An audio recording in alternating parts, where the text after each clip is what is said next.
Well, it's like the show of the whole year. It's like the top prestige show in the whole year, and he has a lot to live up to because his aunt won the breed here twice, his uncle won the breed here last year, and his father won the breed, grandfather won the breed here 3 times.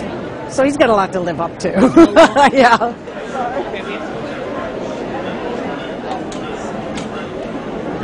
Partly the way he's made, the way he's put together, and his attitude, and he enjoys showing and thinks it's fun, so that's good. Kid, do you think it's fun? See?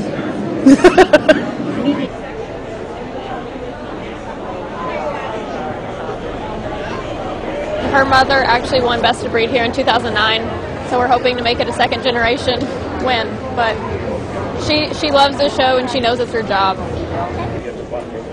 Coming by.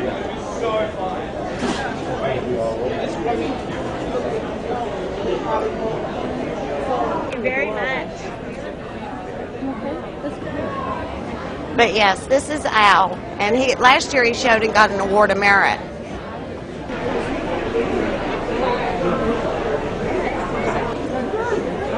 And he loves the ring, and he's just a super, super little guy.